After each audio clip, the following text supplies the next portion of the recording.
우리 오늘 눈물로 하늘에 씨앗을 심는다. 저는 우리 신기영 목사님 정말 신들매 불기도 감당지입니다. 제가 정말 존경하는 우리 그 목회자들 가운데 무도를 많이 하신 분들이 계시지만 정말 진짜 학자시고 정말 그 기독교 그 윤리 쪽에 정말 그 신학자이신데 참 이렇게 또 목회적 열정을 가지고 아름답게 목회하는 모습이 얼마나 아름다운지 모릅니다. 사실은 그 자녀 교육에 대해서는 우리 신기영 목사님이 사실 말씀을 평소에 늘 하시겠습니다만은 신동영 목사님, 존경하는 참 부산 동네 교회죠. 신동영 목사님께서 정말 그 자녀 교육을 아름답게 하셨다 그런 생각이 듭니다. 그래서 그런 그 엑기스는 또 여러분들 계속해서 이양교회에서 이 민족에 한 교회밖에 없는 교회 아닙니까? 이양교회. 그래서 계속해서 배우시게 되기를 바라고요. 오늘은 제가 개인적으로는 굉장히 그 소중하게 생각하는 원리예요. 그리고 이 원리를 깨달은 것은 그렇게 오래되지 않습니다. 이 제목이 이제 자녀를 지혜롭게 하는 교육인데요. 제가 이제 일반 교육학을 전공하고 이제 교육개발원이라고 캔이라고 혹시 들어보셨는지 모르겠습니다. 한국교육개발원에도 좀 있었고요. 그다음에 이제 한국행동과학연구소라고 있어요. 한국행동과학연구소에서도 연구원으로 있었고, 또 한국정신문화연구원의 교육연구실이라고. 그래서 제가 우리나라의 교육 관련 연구소는 이게 두루두루 거쳤던 사람이거든요. 그리고 이제 일반 대학에서 이제 교육학을 가르치고, 근데 그때는 그게 아니었어요. 그때는 제가 교육을 공부했다고 했지만은 그게 교육이 아니라고 하는 거를 제가 뒤늦게 깨달았어요. 그러니까 오늘 드리는 말씀은 그런 제가 교육학을 공부하고 무슨 또 교육학을 대학에서 가르치고 또 무슨 교육개발원이나 행동과학 연구소에서 교육학을 연구하는 그런 그 교육에 관한 얘기가 아닙니다. 제가 그 다음에 신학을 하고 성경을 읽고 목사가 되고 그 다음에 이제 기독교 교육을 공부하고 이렇게 나중에 이게 합쳐지더라고요. 그러니까 나중에 합쳐진 이 교육이라고 하는 것은 그냥 이렇게 똑똑하게만 되는 거를 넘어서서 정말로 지혜롭게 하는 교육. 이게 성경이 말씀하는 교육이지 않습니까? 그래서 저는 제 이렇게 생애를 돌아보면서 제가 그냥 이렇게 일반 교육학만 공부했던 것으로 끝나지 않고 하나님께서 이렇게 사실은 그때는 저는 그걸 포기하고 이제 목회를 하리라 생각하고 신학을 했더랬지만은 하나님께서 이렇게 그걸 다 합력하여 이렇게 선을 이루어 오늘 드리려고 하는 이 그 지혜롭게 하는 교육. 정말로 지식을 그냥 전수해 주는 교육이 아니라 우리 자녀들을 지혜롭게 하는 교육. 그래서 이 교육은 일반 교육학을 거쳐서 이렇게 그 신학을 거쳐서 성경 안에서 이렇게 그 통합된 그런 그 원리라고 하는 것을 말씀을 드리고 싶습니다. 넘겨주시면요. 먼저 이 기독교 교육의 구조. 그러니까 이 진짜 요 간단한 그림이잖아요. 이건 너무 간단한 그림인데 저는 이 그림을 이해하는데 너무나 오랜 시간이 걸렸어요. 그러니까 이 그림을 제대로 이해하면은 저는 그분이 정말로 이 신앙과 그 자녀의 교육이 이렇게 꿰뚫어지는 뭔가를 확 잡을 수 있다고 생각해요. 그게 뭐냐면요. 신앙과 여러분들 교재는 상상이라고 되어 있는데 이거 신앙인데 좀 잘못 이게 누가 상상을 하신 것 같아요. 근데 신앙이 인성과 태도를 형성시키고 그것이 학업을 성숙시키는 학업 성취를 더 높여주는. 그래서 이 신앙과 태도와 학업이 어떻게 연결되어 있는지를 깨닫는 것이 참 중요하다는 생각이 듭니다. 많은 사람들은 이렇게 오해해요. 교회 나가면 신앙생활 잘하라고 얘기한다. 우리의 교회 보내는 거 신앙생활 도움이 되기 때문에 교회 학교 보낸다.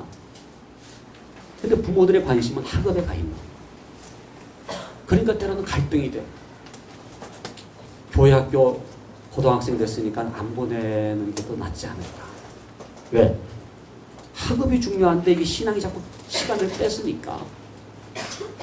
저희가 수도권 지역에 교회 학교 학생 1019명 대상으로 설문조사를 했습니다. 1019명. 설문조사한 결과가 뭐냐 하면 주일 아침 교회 학교 못 나가는 첫 번째 이유. 학원 가기 때문에. 25.4%가.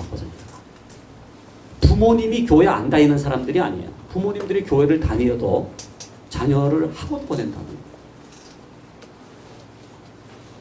25.4%. 그러니까 재미없어요라고 하는 것보다 더 많은 퍼센테이지입니다. 재미없다고 해서 안 나오는 아이들도 초등학생들 가운데는 상당수 됐지만 중고등학생 이상으로는요. 확실하게 많은 게 뭐냐면요. 학원 가기 때문에. 제가 지금 동숭교회라고 대학로에 동숭교회라고 있거든요. 서정호 목사님이라고 성서학당에 이렇게 나와서 강의도 하시는 분인데 그 동숭교회 제가 지금 이 교회 교육 컨설팅을 하고 있습니다. 이 교회 교육도 컨설팅을 하거든요. 그러니까 제가 부족하지만 그 교회에서 하는 교육을 좀 이렇게 진단해 달라고 그래가지고 지금 컨설팅을 하는데 지난 5월 초인지 4월 말인지 한번 제가 이제 관찰하려고 그 동숭교회를 갔더니 그 교육 담당 목사님이 교수님이 오늘 오시면 안 되는데요 그러더라고요. 그래서 무슨 얘기냐 그랬더니 중간고사 기간이라는 거예요. 그러니까 왜 오늘 오셨냐는 거예요, 하필이면. 그래서 우리 아이들 많이 빠졌을 거요. 그랬더니 가보니까 청소년부, 중고등부죠. 120명 출석 평균인데 70명이 나왔더라고요. 그러니까는, 이렇게 중간고사 그러면 쫙 빠지는 거예요. 그래서 이 학업에 대한 관심을 많이 가지고 있는 부모님들 생각할 때에는 이 신앙과 인성과 태도는 그 다음에 나중에 어떻게 해보겠지 해가지고 딱 이걸 잘라가지고 말이죠. 학업만 어떻게 올리려고 하는 생각을 가지고 치맛바람을 일으키고 있어요. 네? 네, 여러분. 하나님은 반지성주의자가 아닙니다. 네? 하나님은 우리 자녀들이 무슨 신앙생활 잘하고 그냥 아주 그냥 무지하고 완전히 그냥 무식하고 그렇게 해가지고 지혜롭지 못한 그런 삶을 살기를 원하시는 하나님이 아니시지 않습니까? 하나님은 정말로 지성적인 하나님이세요. 우리의 자녀들이 가장 지혜롭게 되기를 원하시는 하나님이시기 때문에 하나님은 결코 반지성적으로 우리들을 인도하지 않습니다. 여러분 성경에 나와 있는 그 66권 성경 말씀을 관통하는 원리가 이거예요. 신앙이 인성과 태도를 형성하면서 그것이 학업 성취에 있어서 아름다운 열매를 갖게 해주는 이러한 그 연계성이 있다고 하는 것을 이해할 필요가 있습니다. 그렇기 때문에 제가 첫 번째 강의 시간에도 말씀드렸습니다만은 다른 전공은 몰라도 이 자녀 교육에 있어서 이 교육에 있어서는 진짜 성경은 전문서적이다. 제가 말씀드렸지 않습니까? 자, 여러분들 여기에서 오늘은 제가 안 믿는 분들 혹시 교회 잘 안 다니시는 분들도 저는 좀 이렇게 이해를 드리고 싶어요. 그러니까 여기에서 이 신앙이라고 하는 것은 여러분들 가치관으로 생각을 하시면 되겠는데 인성과 태도가 없는 학업만을 추구하는 경우는요 오래 못 갑니다. 오래 못 갑니다. 당장은 점수가 올라가는 것처럼 보여도요 그건 모래 위에 지은 집과 같아요. 무너질 수밖에 없어요.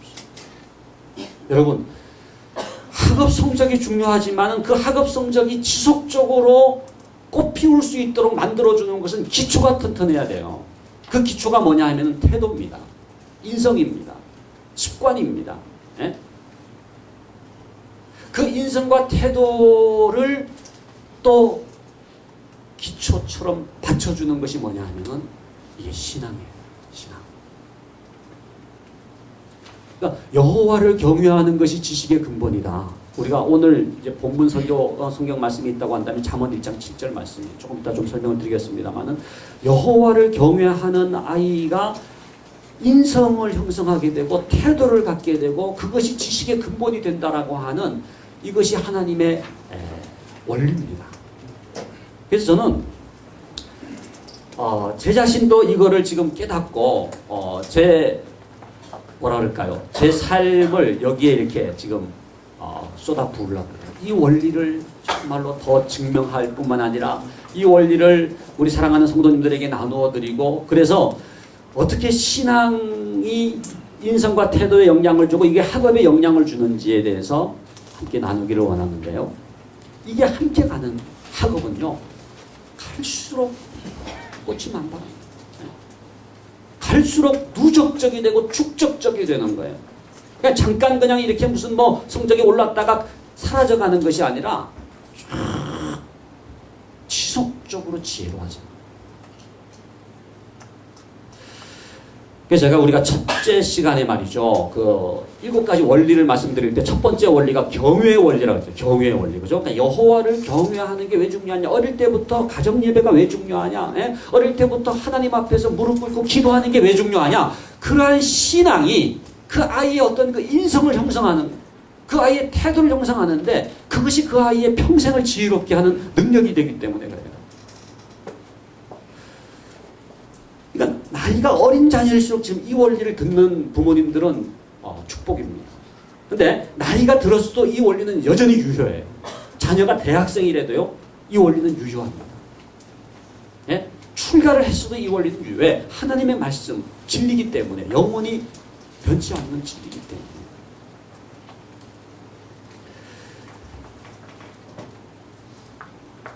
근데 불행하게도요, 교회를 다니는 부모는 많아도 크리스찬 부모는 많지 않아요. 네? 그러니까 교회 다니는 대치동 아줌마는 많아요. 네? 교회 다니는 중계동 아줌마는 많아요. 근데 진짜 크리스찬 부모는 많지가 않아요. 크리스찬 부모는 두 번의 거듭남이 필요합니다. 첫 번째는 예수 믿고 하나님의 자녀가 돼야죠. 그죠? 두 번째 거듭남이 필요한데 뭡니까? 자녀 교육에서도 예수를 믿어야 돼요. 안 믿어요. 자녀 교육에서도 하나님의 말씀대로 예수님의 뜻대로 그렇게 자녀를 교육해야 될 텐데, 그냥 자녀 교육도 안 믿는 사람하고 하는 다를 바가 없으니까 교회를 나간다고 하는 것 외에는 자녀 교육을 보면은 그냥 세속적인 방식이에요. 제가 한 번은 그런 얘기를 들었습니다. 구역 모임 가가지고 고액과외를 소개받았다는 거예요. 그래서 이게 무슨 얘기냐 그랬더니, 구역 모임 가가지고 이제 자녀 얘기를 하는데 자기 자녀 교육 얘기를 했더니 옆에서 아니 그런 식으로 애 키워가지고 어떻게 2호선 타겠어요 그랬더니, 그러니까 처음엔 2호선 타겠어요가 무슨 말인지 몰라요. 왜 2호선을 타야 되나? 네? 여러분들 가운데 아직도 2호선 왜 타야 되는지 모르는 분이 있으면 끝나고 교무실로 오시길 바랍니다. 그러면서 고액과외를 소개해 줬다는 거예요. 그래서 그분이 저한테 하는 얘기가 구역 모임 가서 고액과외를 소개받았다. 제가 이 얘기를 어떤 교수님들한테 했더니 그러더라고요. 아, 그래도 구역 모임이라서 고급 정보를 나눠준 겁니다. 그러니까 너무 그거 나쁘게만 생각하지 마세요. 그래서 친하고 사랑하기 때문에 그 정보, 고급 정보를 나눠준 거다. 그러니까 여러분, 구역 모임이라고 해서 절대 거룩한 게 아닙니다.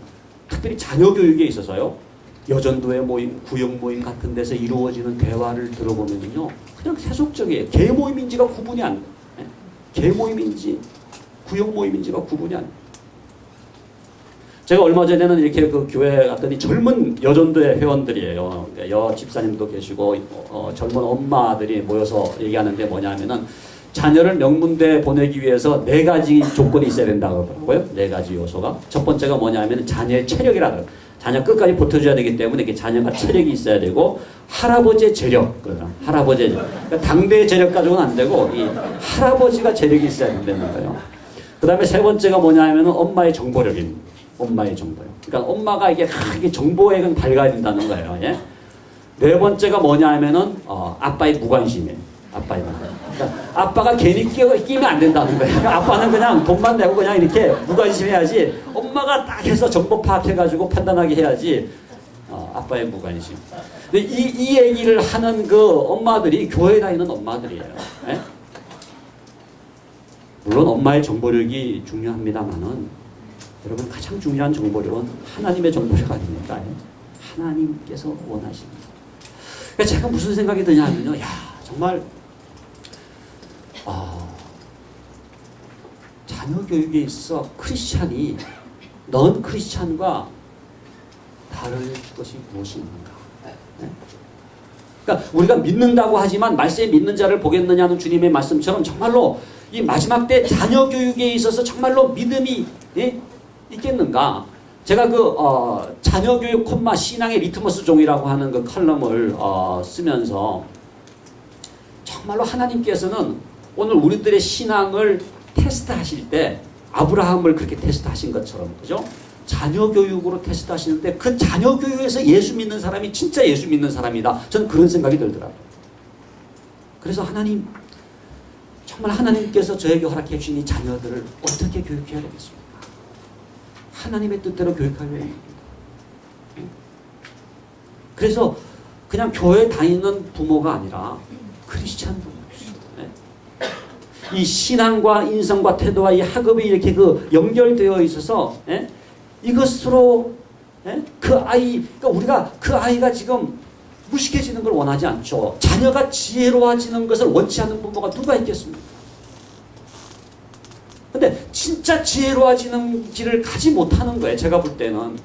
그러니까 하나님이 가장 안타까워하시는 건 그겁니다. 성경에 하나님께서 계시해 주셨어요. 뭐가 정말로 진정한 자녀 교육인지를 말씀해 주셨음에도 불구하고 그냥 옆집 아줌마 따라서 그냥 넓은 길로 가는 거예요. 예? 진리의 길을 떠나가지고. 한번 우리 그 다음 넘기시면요. 핀란드 그 교육을 많이 얘기하는데 핀란드 교육의 원리가 이겁니다. 그러니까 확실히 핀란드가 우리나라하고 다른 점이 있어요. 핀란드 교육은요, 피사 점수 여러분들 아시죠? 피사 점수. 또 OECD 국가 가운데 학업 성취도가 핀란드가 제일 높거든요. 그러면서 핀란드는요, 학업 흥미도와 학업 만족도가 높아요. 무슨 얘기냐면요, 핀란드는요, 태도가 중요합니다. 핀란드 교육에서. 그러니까 태도가 형성되면서 학업 성취가 나타나게 되니까 그 아이들이 공부가 즐거워요. 공부가 재미있어요. 공부가 만족스러워요. 학업이 즐겁기 때문에 계속 공부를 해나가는 에너지가 있는 거예요. 그러니까 태도가 있고 학업 성취가 있을 때는요, 이게 누적적으로 나타나는 거예요. 학업에 대한 흥미가 있고 스스로 공부하고 싶은 의욕이 있고 학업 성취가 높을 때에는 그게 쭉 가지만은 우리나라는 어떻습니까? 학업 성취도는 2위예요. 학업 성취도는 2위예요. 그러나 학업 만족도와 학업 흥미도는요, 처절하게 낮아요. 무슨 얘기입니까? 억지로 공부를 시키고, 억지로 공부를 시키고. 그러니까 그냥 엄마가 그냥 시켜가지고 그냥 성적 간신히 이렇게 유지하고, 그렇지만은 아이들에게는 뭐예요? 공부는 저주다는 거예요. 제가 그 설문조사 해봤어요. 그랬더니 공부를 어떻게 생각하는지를 아이들에게 설문조사했어요. 1. 기쁨이요 희망이다. 2. 고통이요 저주다. 해가지고 몇 개 기쁨이 희망이는 없어요. 가끔 이제 뭐 이렇게 뭐죠 이렇게 좀 잘못 체크해가지고 대부분 고통이요 저주다. 근데 원래 하나님이 만드신 교육은 그게 아니에요. 교육은 축복이거든요. 교육은 감사거든요. 교육은 기쁨이거든요. 뭘 하나 깨닫는다고 하는 게 여러분 얼마나 기쁜 겁니까 사실은. 근데 우리 아이들에게는 그게 지금 고통이 되고 저주가 됐어요. 그래가지고 이를 악물고 그냥 억지로 하는 거예요. 그래서 억지로 안 해도 되는 순간부터 어떻게 됩니까? 안 하는 거예요. 이게 아주 비참한 교육입니다. 그래서 이 핀란드 교육은 당장의 성적보다 태도가 중요한 것을 보여주는 거예요. 여러분이 핀란드 나라에 그 기본적으로 깔려있는 것은 루터교의 영향입니다. 그러니까는 우리가 뭐 일반 신문에는 그 신앙적인 거 잘 나오지 않지만은 사실은 굉장히 그 기독교적인 정신이 그러한 태도 형성에 영향을 주고 그러한 태도가 학업 성취에 영향을 주는 거예요. 그 다음 넘겨주시면은요. 이제 요 책을 쓴 사람이 핀란드에 유학 간 저자, 이 사람을 가장 놀라게 한 것은 입시가 없다는 거고, 동시에 학원이 없어요. 핀란드에는. 학원이 없어요. 그래서 핀란드 학생들은 우리나라 왜 방과 후에 학원을 가서 똑같은 수업을 다시 받아야 하는지를 이해를 못 한다는 거예요. 그래서 저는, 우리 아이들의 학업 성적을 올리는 것이 당연히 중요하죠. 이걸 원치 않는 부모가 누가 있겠습니까? 근데 그것을 원하더라도 태도가 형성되면서 학업 성취가 높아지는 쪽으로 가야지, 태도가 안 되는데 학업 성취만 높은 쪽으로 가는 것은 그거는 마약과 같아요. 마약. 제가 지난번에 그 대한민국은 사교육에 속고 있다라고 하는 이제 책의 저자 박재원 소장이라고 같이 이제 부산 세미나도 이제 제가 인도를 했거든요. 그 부산에 이제 그 입시 사교육 바로 세우기 기독교 운동이라고 그 이제 창립 세미나를 갔는데, 근데 그분은 강사료가 엄청나요. 그러니까 그 강사료를 안 주면은 이제 못 간다. 왜냐하면 그게 이제 그 비유와 상징이니까 아무튼 거기에 속해 있는 이제 분이시기 때문에, 그러니까는 이제 뭐 우리 같은 사람은 이제 뭐 그냥 이렇게 그냥 봉사하러 갑니다만은, 그래서 확실히 이게 이 신분 차이가 좀 이게 나더라고요. 근데 참 그분 말씀이 저는 굉장히 일리가 있다는 생각이 들어요. 그분이 그런 얘기를 하더라고요. 사교육이라고 하는 것은 마치 마약과 같다는. 예? 그러니까 모든 사교육이 잘못된 건 아니에요. 근데 문제풀이 식으로 그냥 당장 점수를 높여주는 식으로 그렇게 하는 거기 때문에 그거를 안 하면 안 돼. 그걸 또 해야 돼. 예? 그 약기운이 떨어지면 또 가서 그거 마치 뭐 마약 그걸 막는 것처럼 그렇게 해가지고 그런 식으로 버텨나가는 것은 진정한 의미에서 그 아이들의 실력을 향상시키는 게 아니라는 거예요. 저는요, 사교육이 필요한 부분이 있다고 생각합니다. 어떤 부분이? 태도가 되어 있는 아이가요, 사교육을 해야 돼요. 그러니까 태도가 안 되어 있는 채 사교육을 한다. 이거는요, 끌려가는 거예요. 이거는 그냥 중독이 되는 거예요. 이거는 그냥 피동적으로 그냥 이렇게 가는 거예요. 그렇기 때문에 오히려 사교육이 진짜 효과적일 수 있는 아이는 어떤 아이느냐? 내가 왜 공부하는지를 압니다. 예? 내가 공부하는 태도가 형성되어 있습니다. 예? 그런데 내가 부족한 게 있기 때문에 그러면은 내가 학원 가서 이거 좀 들어야 되겠다. 그건 나쁜 거 아니죠. 그러니까 제가 지금 그 입시 사교육 바로 세우기 뭐 기독교 운동이라고 우리 입사기 운동이라고 이제 부릅니다만은, 그 운동이 사교육을 하지 말자는 운동이 아니에요. 정말로 뭐가 우선순위가 있는지, 뭐가 진정한 기초인지를 깨닫고 우리가 자녀들을 교육을 시키자고 하는 거거든요. 그 다음 넘겨주시면요. 자기주도적 학습, 자기주도적 학습.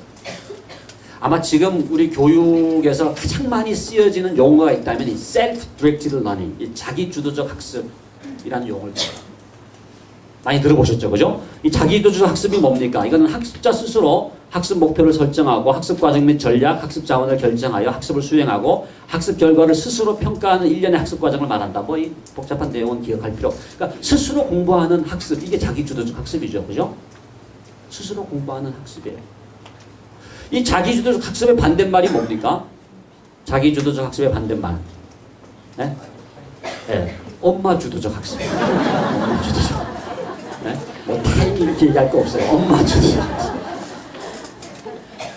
저는요, 우리나라의 교육열이 굉장히 참 좋다고 생각해요. 예, 자녀를 교육시키겠다고 하는 게 왜 나쁩니까? 근데 그게 엄마 주도적 학습으로 전락되면요, 아이들의 자기주도적 학습이 사라져버리는 거예요.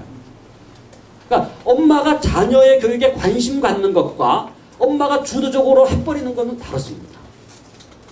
저는 여러분들의 자녀 교육에 관심 갖기를 원해요.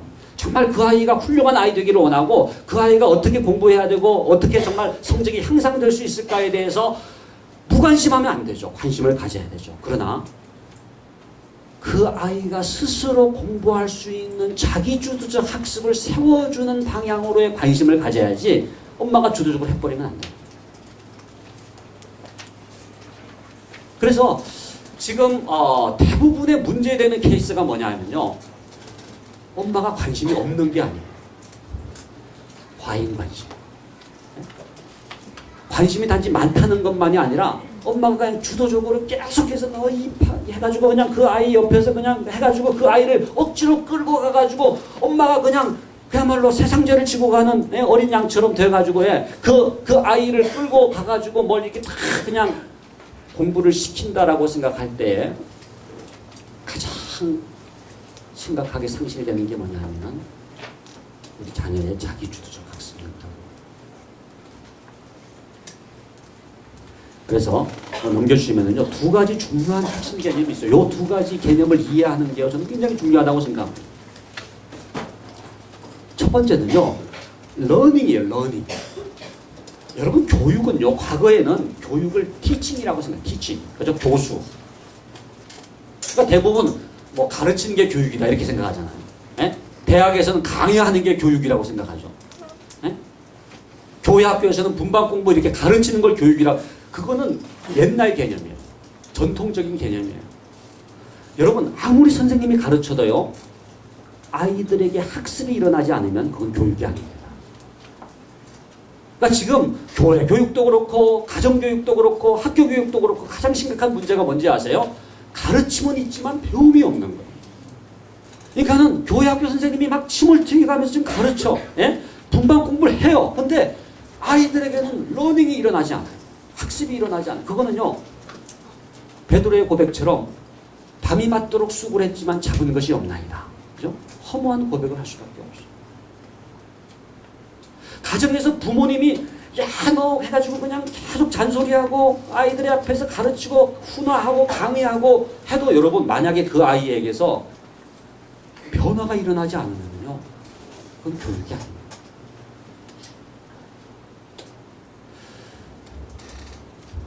서점에 가면요, 과거에는 교수법, 뭐 티칭에 대한 책이 많았어요. 그게 교육학이었어요. 근데 지금은요, 러닝, 학습. 그 중에 하나가 자기주도적 학습 개념. 그러니까 아이들에게 학습이 일어나야지 그게 교육이다라고 하는 게 왜 중요하냐? 여러분, 부모님이 이래라 저래라라고 얘기하는 것보다 더 중요한 것은 그 아이에게서 이게 학습이 일어나는 거거든요. 그러니까 그러려면은요, 그 아이가 스스로 배우려고 하는 태도를 갖고, 그죠? 스스로 러닝을 일어나게 할 수 있도록 부모가 도와주는 거, 격려하는 게 중요하지 우리가 퍼부어주는 게 중요한 게 아니에요. 절대 주입하는 것만큼 러닝이 일어나지 않습니다. 그래서 제가 이제 컨설팅을 했다 그랬잖아요. 제가 이제 영락교회하고, 제가 이제 컨설팅한 교회가 영락교회, 연동교회, 덕수교회, 뭐 세 교회하고 최근에 지금 동순교회 지금 이제 하고 있는데, 교회교육 컨설팅을 하면은요, 교사 숫자가 중요한 게 아니더라고요. 시설도 중요한 게 아니에요. 또 선생님이 뭐 열심히 가르쳤다, 그것도 중요하지만 그게 결정적인 게 아니더라고요. 진짜 그 교회 학교가 살아있는지 죽어있는지를 구분할 수 있는 건 뭐냐면요, 그 아이들에게 정말로 변화가 일어납니다. 그러니까 선생님이 막 그냥 열심히 가르치고 많이 가르치고 해도 아이들에게서 아무런 러닝이 일어나지 않는다. 그거는 불행하게도 죽어있는 거예요. 두 번째, 이 인플루언스도 마찬가지입니다. 여러분 중요한 것은요, 그 아이가 변하는 거잖아요. 그렇다고 한다면은 내가 뭐를 이렇게 외치고 강조하고 부모가 그냥 야단법석을 피우는 것이 중요한 게 아니라, 여러분 그 아이가 변화될 수 있도록 영향력을 극대화하는 게 중요해요.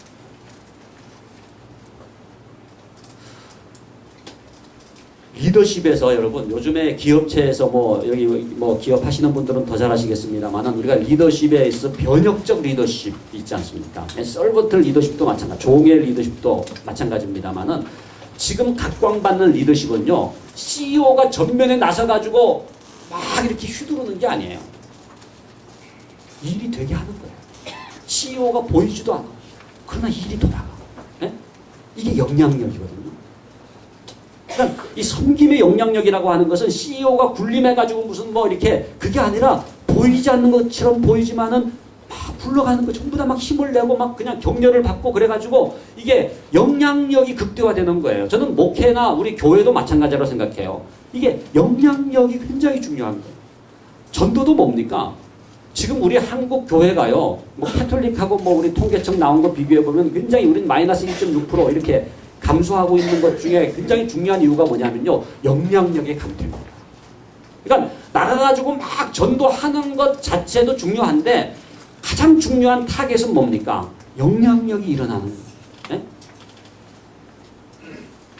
예수님 안 믿는 분들이 예수님을 믿고 교회를 나오는 이런 변화가 일어나는 게 중요하다고 한다면은, 뭐가 정말로 그들에게 복음적 영향력을 극대화시킬 것인가, 이게 중요한 거 아닙니까? 마찬가지로 우리 아이들에게요, 이러한 그 영향력, 그죠? 이러한 영향력이 어떻게 끼쳐지느냐. 요즘에 그 자살 사건이 지금 많이 일어나고 있습니다만은 저는 자살도 이렇게 봅니다. 죽음으로 몰아가는 영향력과 생명으로 인도하는 영향력의 싸움. 근데 죽음으로 몰아가는 영향력이 이겨버리면요, 자살하는 거예요. 여러분, 지금 우리 아이들에게 온갖 영향력이 엄습해 옵니다. 뭐 TV 드라마를 통해서, 컴퓨터 게임을 통해서, 휴대폰 문자 메시지를 통해서 그냥 아이들에게 이 세속적인 영향력이 끼쳐지는데, 그 아이들이 기독교 가정, 여러분들의 가정에서 또는 이한교회라고 하는 이 교회 공동체에 나왔기 때문에 그들이 받게 되는 이 복음적 영향력이 몇 퍼센트나 되겠는가? 영향력의 싸움. 그러니까 교육은요, 딴 게 아닙니다. 영향력의 싸움.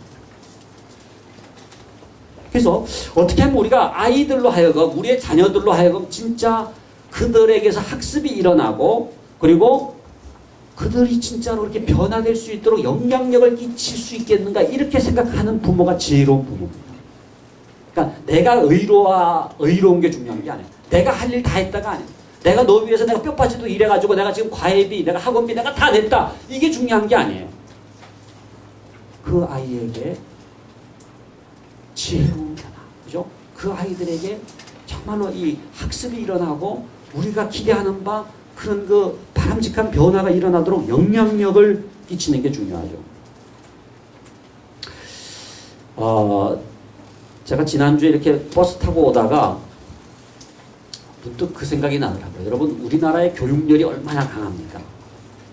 발전소. 여러분, 풍력발전소라든지 수력발전소, 화력발전소, 뭐 이런 그 발전소 있잖아요. 요즘 조력발전소 해가지고 조수 간만에 차해가지고 이렇게 발전기를 돌리는 게 있는데, 그 에너지, 자연의 어떤 그 에너지가 있는데 이것을 전환시키는 발전기가 있을 때, 풍력이 전기 에너지로 변화되더라고요. 그래서 제가 지금 한국 교회를 생각하면서, 이 교육열이라고 하는, 부모의 교육열이라고 하는 이 에너지를 뭔가 이렇게 교회가 발전기가 되어서 정말로 거룩한 교육, 정말 하나님 원하시는 교육으로 이걸 승화시킬 수 있는 그런 어떤 그 발전기가 가동이 된다면은 이 엄청난 교육열이, 이 교회 부흥과 또는 이 기독교 교육의 어떤 그, 성숙으로 나타나지 않겠는가. 근데 지금은요, 이 교육열이 지금 이게 부딪혀요. 오히려 지금 갈등적이에요. 그래가지고 사교육이 팽창되면 제일 위축되는 교육이 교회 교육이에요. 부모님들이 더 그냥 아이들 이 사교육에 관심 갖고 아이들이 학업에 관심 가지면 오히려 신앙을 등한시하는 식으로 이게 분리되고, 세퍼레이션 되고 있어요. 근데 하나님께서 원하시는 것은 이게 연결되어 있다는 것이고, 오히려 연결되었을 때 더 놀라운 지혜로운 교육이 이루어진다라고 하는 원리를 보여주시고 있는 거예요. 그래서 그 다음 넘겨주시면은, 그래서 오늘 이제 제일 그 본론적인 게 이겁니다. 기독교적 학습의 원리인데요. 우리는 같이 한번 읽어보겠습니다. 시작. 여호와를 경외하는 것이 지식의 근본이다. 그래서 저는 이제 이거 그냥 믿으면 제일 좋아요. 그냥 그대로 그냥 뭐 묻지 말고, 이유 묻지 말고 그냥 아멘. 그러고서 여호와를 경외하는 게 지식의 근본이구나. 그냥 난 놓고 기억자도 모르시는 할머니라도 그냥 이 말씀을 믿음으로 자녀 교육했던 우리들의 선조들은요, 훌륭한 자녀들을 키웠어요. 근데 이제 저같이 이렇게 교육학을 공부한 사람들은 이거를 좀 변증을 하잖아요. 설명을 해야 돼요. 그러니까 제가 오늘 이걸 좀 설명을 드리고 싶어요. 그러니까 여호와를 경외하는 게 왜 지식의 근본이냐? 여기는 너무나 중요한 교육학적인 원리가 숨어 있어요. 그러니까 하나님의 이 교육 원리는요, 이 세상 교육학자들이 막 연구하고 무슨 뭐 그렇게 해가지고 나중에 원리를 깨달았다고 생각한 게 뭐냐 하면은 하나님의 원리 이미 나와 있는. 그래서 이 여호와 경외와 지식의 근본 사이에는 파이프가 연결되어 있는데, 여호와를 경외하는 자녀가 지혜로워지고 지식의 근본이 된다. 넘겨주시면 첫 번째 원리부터 들어가겠습니다. 첫 번째 원리가 경청의 원리. 경청의 원리. 여러분, 여호와를 경외하는 자녀가요, 들을 줄 알아요. 하나님 말씀하옵소서 주의 종이 듣겠나이다. 그러니까 하나님의 음성을 들을 줄 아는 아이는요, 부모님의 말씀을 들을 줄 알고요, 부모님의 말씀을 들을 줄 아는 아이는요, 선생님의 말씀을 들을 줄 알고요, 선생님의 말씀을 들을 줄 아는 아이는요, 지식의 근본이 되는 거예요. 학업 성적이 올라가는 거예요.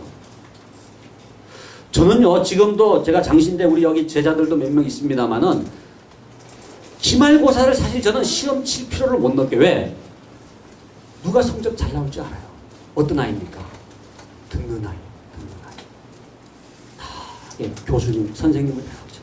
여러분, 부모님들도요, 가정에서 딱 보면 압니다. 그 아이가 학교 가서 공부를 잘할지 못할지를 아는 게 어떻게 아느냐? 엄마 눈을 쳐다보면서 이렇게 경청하는 아이는요, 분명히 그 아이는 똑똑하게 돼요. 근데 지금 아이들의 문제가 뭐예요? 안 듣는 거예요. 안 들어요. 여러분, 부모님 말씀 안 듣는 아이입니까? 학교 선생님 말씀을 들을 리가 없어요. 제가 이 지금 뭐 좋은 교사 운동이라고 거기 지금 이사로도 일을 하고 있습니다만은 그 학교 선생님들 제가 그래서 자주 만납니다. 만나면 하시는 말씀이 통제가 안 된다. 통제가 안 된다. 그러니까 엄마 아빠도 가정에서 감당하지 못하는 아이를 30명, 40명을 모아놓으니까 이게 컨트롤이 안 된다는 거예요. 그래가지고 막 이렇게 조용히 시키려고 하면은 30분이 지나가. 예? 그래서 수업 시작하려고 그러면은 종소리, 끝나는 종소리가 난다는 거예요.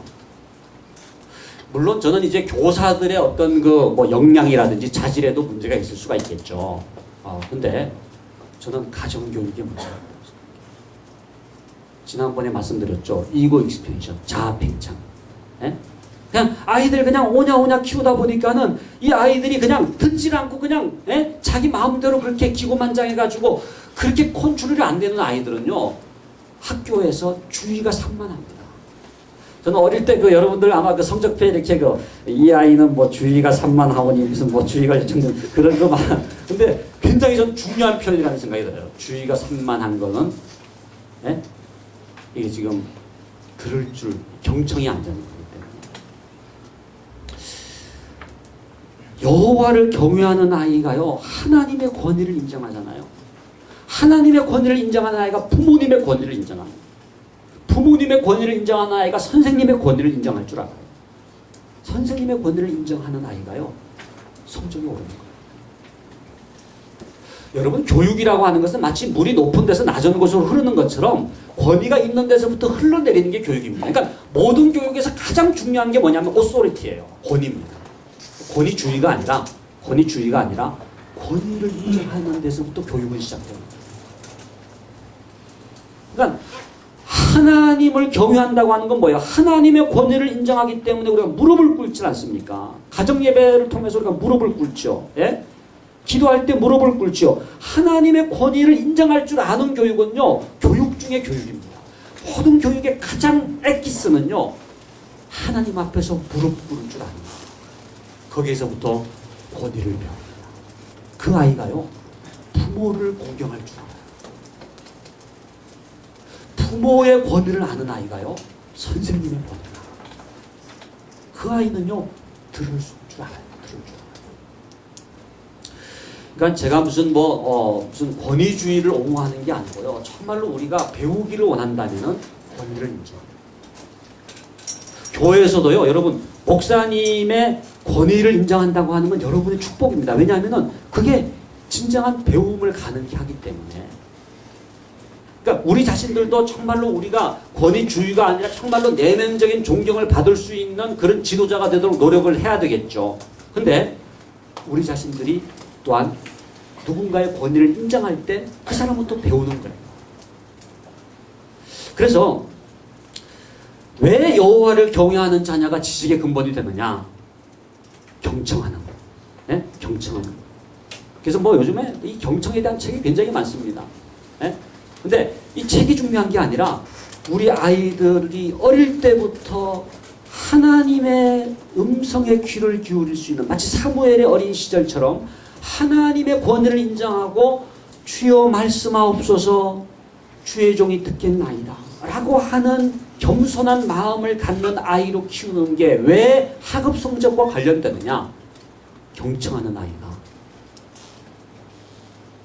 지혜로워지기 때문에, 경청하는 아이가 선생님의 말씀을 듣고 결국은 깨닫기 때문에 그래서 이 여호와 경외가 이 권위를 인정하고 경청하는 태도, 이란 인성을 통해서 이게 학업 성적과 이게 연결되는 굉장히 중요한 첫 번째 원리가 경청의 원리입니다.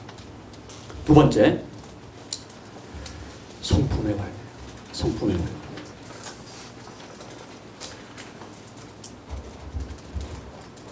여호와를 경외하는 자녀에게 하나님의 성품이 형성됩니다. 그러니까 하나님은 보이지 않잖아요. 근데 그 하나님 앞에서 하나님을 예배하고 경외하는 그 아이는요, 성실이라고 하는 성품이 생겨요. 성실. 누가 그냥 옆에서 시키지 않아도 코람데오입니다. In the presence of God. 하나님의 존전 앞에서 행하기 때문에 이렇게 그 성실하는 성품이 형성되는데요. 얼마나 중요한지 몰라요. 제가 이렇게 제 제자들을 봐도 그렇고 제 동료들을 봐도 그렇고요. 결국은 뭐냐? 성실한 아이가 결국은 승리하더라고요. 지금 뭐 당장 수능 성적이 몇 점이냐, 무슨 아이들 모의고사가 몇 점이냐, 그 점수 차이보다 더 중요한 것은 성실함이 있잖아요. 그 아이는 갈수록 꽃이 피는데, 제가 분명히 말씀드릴 수 있는 것은 하나님의 성품이 형성된 아이는요, 언제 꽃이 만발해도 만발하게 되어 있어요. 예? 어떤 아이는 중학교 때 피는 아이가 있고, 예? 어떤 아이는 고등학교 때 피는 아이가 있지만, 분명히 말씀드릴 수 있는 것은 어떤 아이는 대학 들어갈 때까지도 이렇게 피지 않은 것 같아. 그러나 성실한 아이입니까? 하나님의 성품이 형성되어 있습니까? 분명히 말씀드릴 수 있는 것은 그 아이는 그 다음에 피는데요, 만발하는 거예요. 만발하는 거예요. 저는 뭐 이거 제가 사례를 들려면 끝이 없어요. 그러니까 이 성실이라든지 온유라든지 겸손이라든지 인내라든지 이러한 하나님의 성품이 형성된다고 하는 것은 엄청난 학업의 능력입니다. 그러니까 저는 성품의 승부를 걸라고 말씀드리고 싶어요. 우리의 자녀 교육에 있어서 지금 당장 점수 몇 점이 아니라 그 아이가 반듯한 아이가 되는 거예요. 그 아이가 하나님의 성품을 갖는 거예요. 그러면은요, 그 아이는 지속적으로 성숙하는 거예요. 여기 버지니아 공대 얘기가 나왔습니다만, 조성희 사건 아시죠? 그 버지니아 공대 참사 사건 지금 2년여 지났습니다만은 그 어머니가 그런 얘기를 했어요. 버지니아 공대에 들어가니까 됐다 그랬어요. 된 게 아닙니다. 된 게 아닙니다. 여러분, 버지니아 공대가 좋은 학교입니다. 제가 유학을, 우리 신기영 목사님도 버지니아에서 공부를 하셨습니다만, 우리가 버지니아 주를 알죠. VTEC이라고 하는 학교가 굉장히 좋은 학교입니다. 공과대학만 좋은 게 아니라 인문사회계열도 좋아요. 근데 여러분, 그 버지니아 공대에 들어갔다고 된 겁니까? 된 게 아니에요. 어떤 성품을 가졌느냐가 너무 중요해요. 어떤 가치관을 가졌느냐가 너무 중요해요. 여러분, 서울대에 들어갔다고 된 겁니까? 아니에요.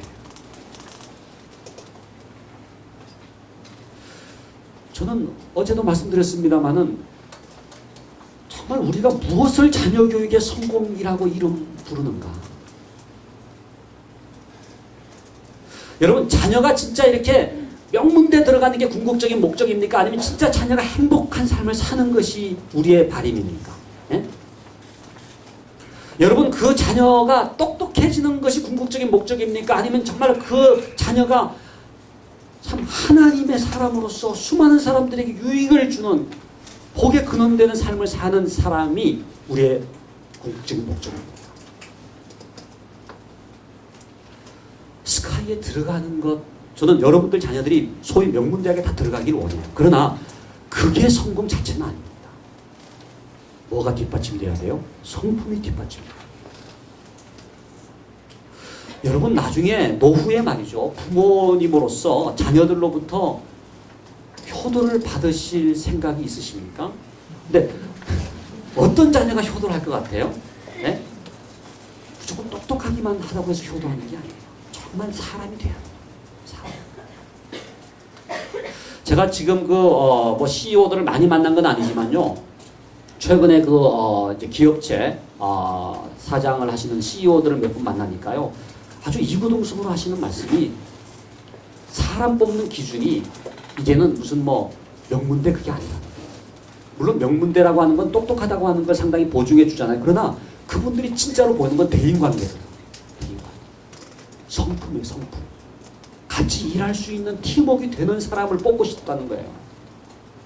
우리가 교회에서도 일을 해보지만요, 똑똑하기만 해가지고 뭐 그냥 비판만 하고 그런 사람이 필요한 게 아니더라고요. 정말 이렇게 같이 일하면서 사람을 따뜻하게 해주고, 그죠? 누군가를 위로해 줄 수 있는 사람. 그러면서도 지혜로운 사람이 되는 걸 원하는 거지. 네?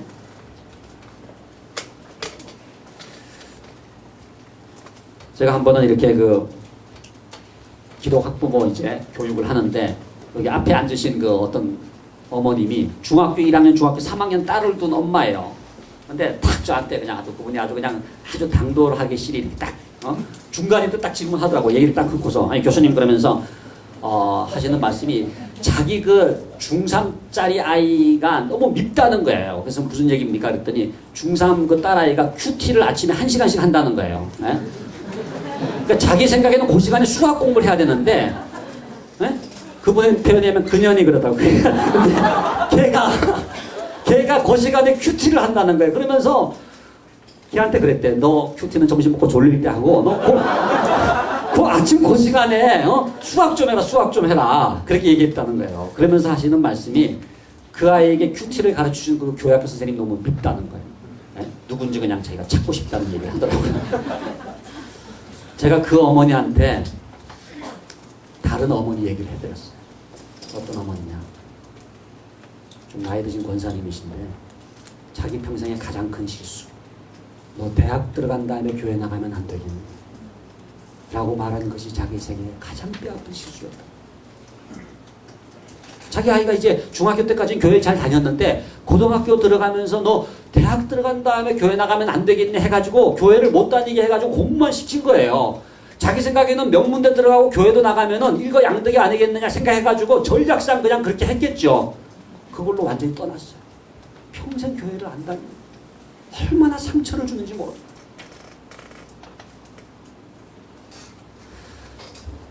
여러분, 명문대 나오고 무슨 미국의 아이비리그를 나온 자녀들 때문에 상처받는 부모들이 얼마나 많은지 모릅니다.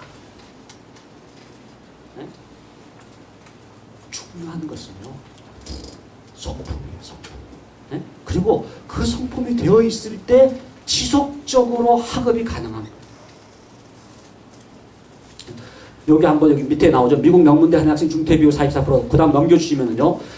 지난 뭐 몇 달 전이죠. 우리 신문에 아주 크게 보도돼서 여러분들 다 기억하실 거예요. 미국의 명문대 한인 학생의 중퇴율이 44%. 재미교포 김승기, 세뮤얼 김 씨의 콜롬비아대 사범대 박사학위 논문이 한인 명문대생 연구. 이거에 따르면은 1985년부터 2007년 하버드, 예일, 코넬 뭐 아주 좋은 대학이잖아요. 콜롬비아, 스탠퍼드, 버클리, 캘리포니아대 등 14개 명문대에 입학한 한인 학생 1,400명 가운데 몇 명이 중퇴했느냐? 44% 중퇴했다. 저도 깜짝 놀랐어요. 여러분, 막 SAT 점수 잘 받아가지고 아이비리그에 들어갔어요. 그게 된 게 아니에요. 이게 성실이라든지 어떤 이 성품과 태도와 가치관 이게 뒷받침되지 않으면요. 스스로 공부할 수 있는 어떤 자기주도적 학습, 창의력 이게 뒷받침되지 않으면요. 중퇴해버리는 거예요. 그러니까 아마 많은 부모들이 그냥 우리 애가 뭐 어디 들어갔네 해가지고 동네방네 아마 굉장히 자랑했을 거예요. 많은 사람들이 박수를 쳤을 거예요. 어떤 아이들은 신문에 지상의 계제가 됐을지도 모르겠습니다. 그게 성공이 아니에요. 중퇴하게 돼요.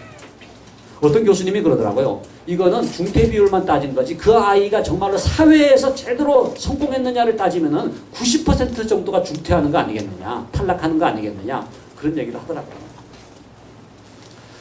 여러분, 무조건 점수 잘 받아가지고 명문대 들어가는 것보다 더 중요한 것은 그 아이의 성품이 형성되고 그러면서도 지혜로워져. 그죠? 그 다음 넘겨주시면은요. 이거는 지난 5월 14일입니다. 이건 아주 따끈따끈한 정보죠.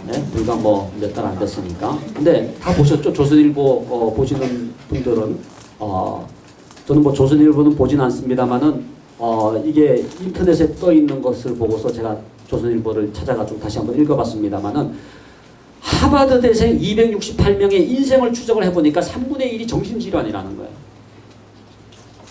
이거 믿기 어려운 통계이지 않습니까? 72년에 걸쳐 추적한 결과 3분의 1이 정신. 그러니까는 졸업하고 얼마 동안은 좋은 직장을 다녔대요. 하버드대 나와가지고. 근데 추적해보니까는 점점 막 그렇게 정신질환이 생기고 막 그냥 예민해지고 막 그냥 대인관계가 엉키고 막 그냥 짜증내고 그렇게 되더니 3분의 1이 결국은 정신질환. 제가 아주 재미있는 통계를 봤습니다. 여러분 대치동이 학원이 제일 많고요. 그 다음이 목동이고 그 다음에 중계동이지 않습니까? 중계동이 두 번째입니까? 네, 아무튼 2, 3위는 좀 다를 수도 있어요. 근데 그 다음에 이제 제일 학원이 없는 데가 강원도 양구입니다. 강원도 양구 청정지역. 강원도 양구. 근데 그 학원 수하고 똑같이 비례해가지고 많은 기관이 있어요. 그게 뭔지 아세요? 신경정신과.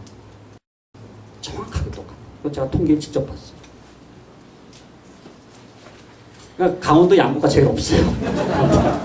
무슨 신경정신질환 그럴 일이 없는 거예요. 여러분, 정말로 우리가 승부를 걸어야 될 것은 이 자체가 아닙니다. 하버드대 이 자체가 아닙니다. 하버드대를 제가 무시하는 게 아닙니다. 얼마나 좋아요. 근데 태도가 되어 있고 하버드지, 태도가 되어 있고 버지니아 공대지, 이게 안 된 채 가는 것은 여러분 굉장히 불행한 삶을 살 수가 있어요. 그 아이도 불행하고 부모도 불행해요. 저는 지금 우리 사회가요, 대한민국은 사교육에 속고 있다 이런 표현도 그걸 얘기하고 있지만 우리가 지금 너무 점수에 대해서 과잉된 반응을 보이고 있어요. 사실은 굉장히 중요한 교육이 많이 있음에도 불구하고 그것에 이렇게 너무 지금 이렇게 휩쓸려 가고 있는데 그 점수 자체가 중요하지 않다는 것이 아니라 지속적으로 그것을 가능하게 하기 위해서. 예를 들어서 명문대 들어가서도 꾸준히 잘하는 아이들이 있잖아요. 그죠? 그런 아이들은요, 스스로 공부하는 게 되어 있는 거예요. 왜 공부하는지를 아는 거예요. 태도가 형성되어 있는 거예요. 인격이 형성되어 있는 거예요. 그러면은 누적적으로 발전할 수가 있는 거예요.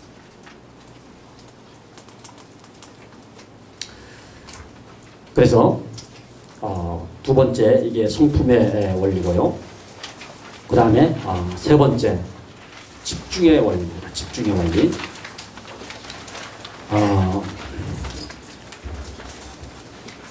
핀란드 학생들은요, 오후 2, 3시 수업을 마치고 나면 신나게 운동하며 논대요. 그러니까 이거는 정말 우리가 볼 때는 이건 무슨 누구 장난치는 거냐, 누구 약 올리는 거냐 이렇게 얘기할지 모르지만은 핀란드 교육이 굉장히 중요한 특징이 뭐냐면요, 놀 때 집중적으로 논다.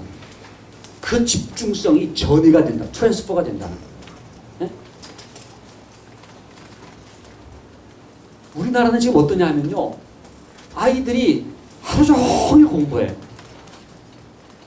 집중하는. 그러니까 공부의 양, 공부의 시간의 양이 절대 학습과 비례하지 않습니다. 그 아이가 여러분 책상에 앉아있다 공부하는 겁니까? 절대 그렇지 않습니다.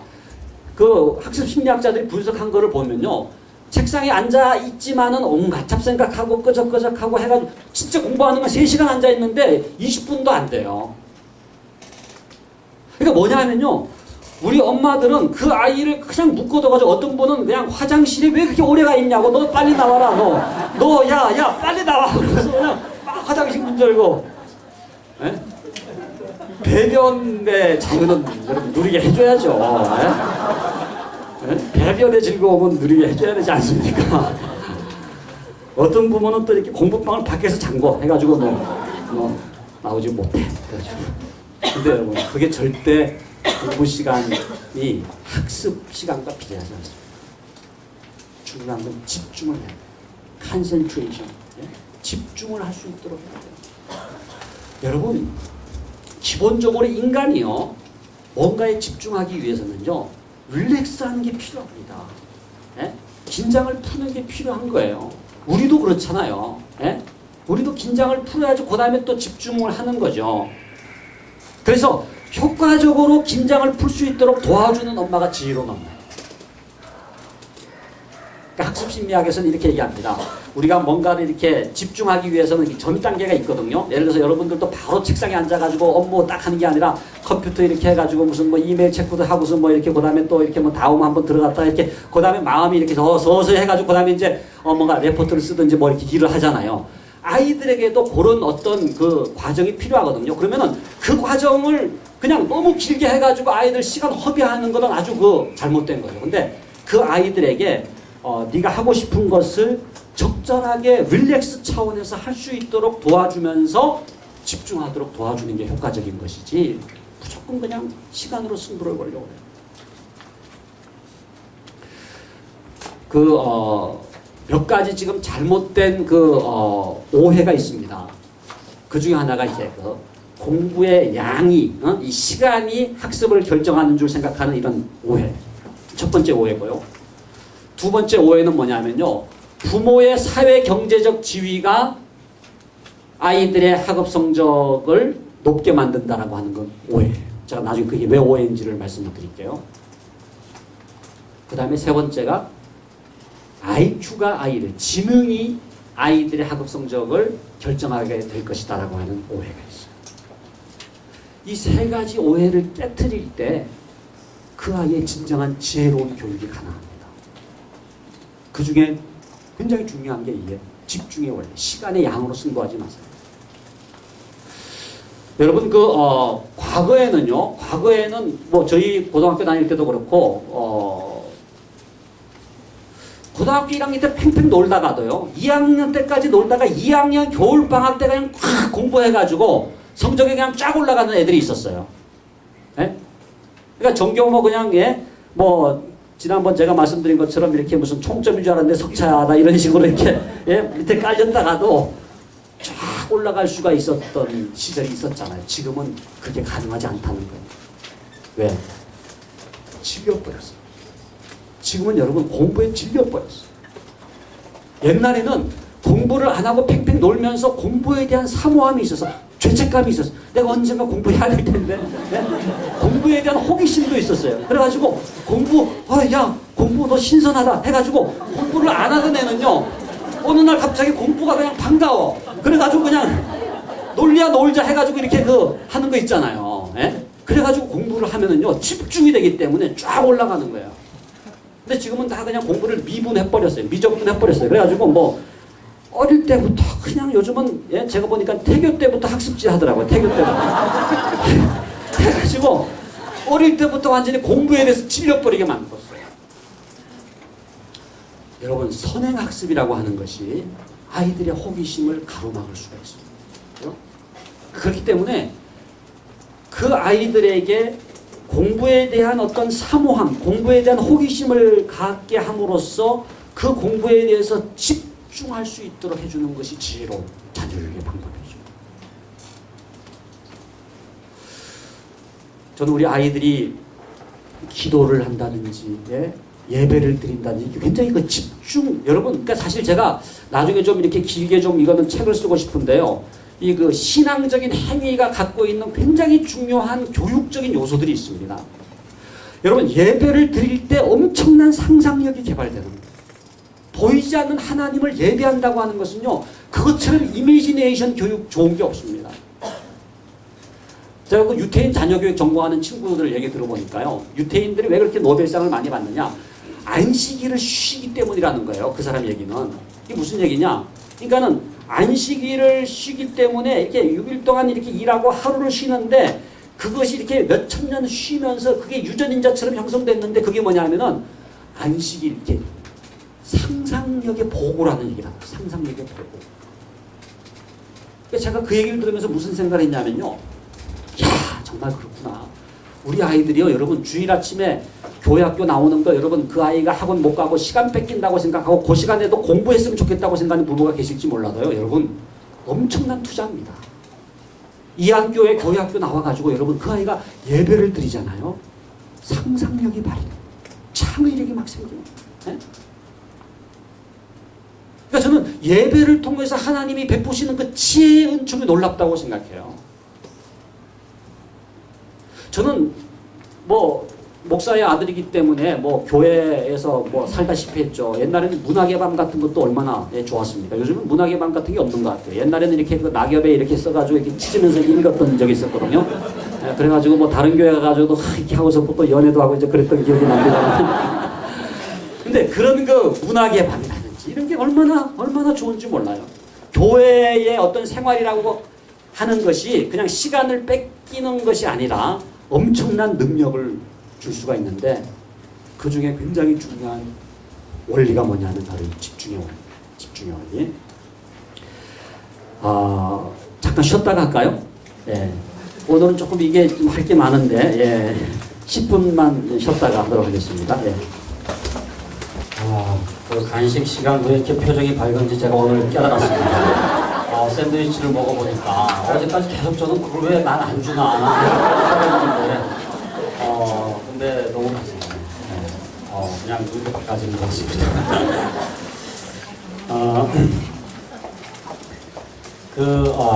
네 번째 원리가 이제 재능의 원리인데요. 여러분 어저께 그 은사의 원리를 들으신 분들은 이게 잘 통할 거예요.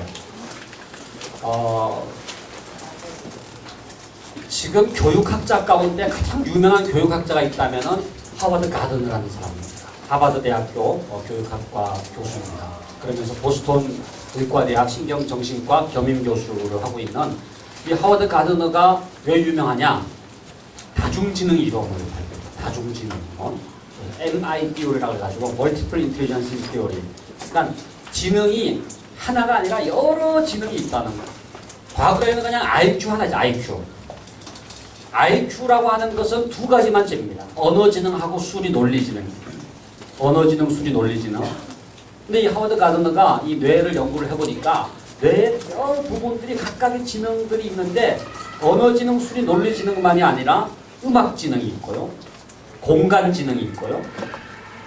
그 다음에 대인관계지능, 신체운동지능, 예? 또 자기성찰지능, 그리고 자연친화지능 8가지 지능을 얘기하거든요. 그러니까 무슨 얘기냐면은 우리의 아이들에게 각각이 다 재능이 있는 거예요. 지능이 있다는 거예요. 그러니까 어떤 아이는 언어 지능이 뛰어나지만 어떤 아이는 음악 지능이 뛰어나요. 네? 어떤 아이는 공간 지능. 공간 지능은 뭐냐면 이렇게 그 건축이나 미술 같은 겁니다. 이렇게 공간. 어떤 아이는 신체 운동 지능이 뛰어나요. 여러분 신체 운동 지능 뛰어난 사람이 누가 있습니까? 예? 축구 그러면 누구예요? 축구의 박지성, 그죠? 수영의 누굽니까? 박태환, 예? 골프의 박세리, 야구의 박찬희, 이게 박가만 계속 나오는지 모르겠는데. 근데 여러분 박지성에게 사법고시 시험을 지켰다. 어떻게 됐을까요? 예? 뭐 어떻게 되는지 모르지만 불행한 삶을 살 수가 있죠. 박지성 축구를 해야 돼요. 그러니까 그 박지성에게 있는 그 신체 운동 지능을 개발해 주는 거, 예? 그게 지혜로운 부모입니다. 지혜로운 부모예요. 그러니까 우리 아이에게 있는 은사, 우리 아이에게 있는 가능성, 우리 아이에게 있는 재능을 개발시켜주고 그거를 발휘시켜줄 수 있는 부모. 그리고요, 이 다중지능 이론에서 뭘 얘기하냐면요, 그 지능을 통해서 다른 지능까지 깨우칠 수 있다는 거예요. 예를 들어서 음악 지능이 높은 아이는요, 언어가 떨어지잖아요. 음악에다 가사 붙여가지고 계속 노래를 하게 하는 거예요. 그러면 무슨 뭐 가나다라 마바사 자차카타파도 노래로 예? 해가지고 그 자기의 그러니까 강점의 승부를 걸라는 겁니다. 강점을 살려라. 이게 참 여러 가지로 적용될 수 있을 것 같아요. 목표도 마찬가지입니다. 못하는 거고 강점을 살려야 돼요. 그죠? 여러분 기업체에서도 소위 그 특성화라고 하는 게 있지 않습니까? 특성화. 이게 소위 이제 핵심 역량이라고 하는 코어 컴피턴시라고 하는 경영학적인 용어를 씁니다만은 그 기업체 핵심 역량을 개발해야 돼요. 우리의 삶도 마찬가지. 제가 모든 거 다 할 수 있는 게 아니에요. 그러나 저의 핵심 역량, 저의 어떤 장점을 최대한 발휘하는 것이 그게 남을 위한 길이에요. 자기를 위한 길이에요. 괜히 그냥 모든 것 다 하려고 팔방미인이 될 수는 없지 않습니까? 우리의 자녀들이요. 예? 그 아이가 잘하는 게 있어요. 그러면은 그것을 개발시켜주는 거 이게 너무너무 중요합니다. 그래서 잠깐 지금 영상을 하나 보겠는데요. 이 영상은 EBS에서 나왔던 영상입니다. EBS에서. 근데 여러분 EBS에서 하는 그 영상 중에서 굉장히 좋은 것들이 있어요. 그 중에 하나가 여기 지금 다중지능에 대해서 나와 있는 게 있는데 잠깐 같이 한번 영상을 보시겠습니다.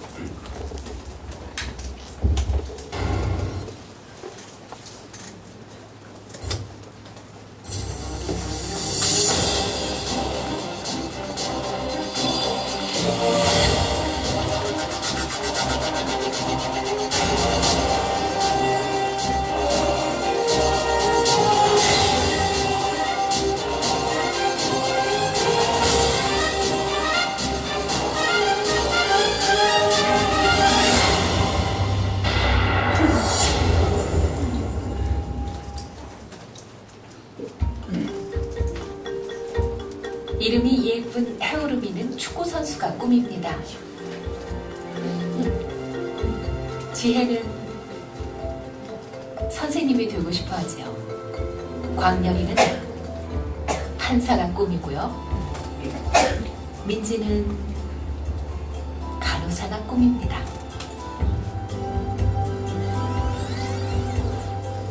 그러나 모든 아이들이 꿈을 이루는 것은 아니지요. 무엇보다 아이들은 자신의 재능이 무엇인지 잘 알지 못합니다. 무엇이 되고 싶다고 해서 그것이 곧 재능은 아니니까요. 자신의 진정한 재능을 좀 더 일찍 알 수 있다면 우리는 훨씬 더 쉽게 행복의 열쇠를 거머쥘 수 있을 겁니다. 재능은 뭘까요?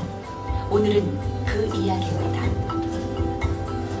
그 사람 속에 감춰져 있는 소질과 적성 능력도 그 사람 고유한 그림이 있어요. 프로파일이.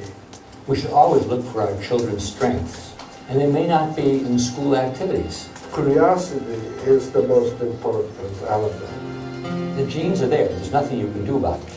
So all you have to do is to try to change the environment.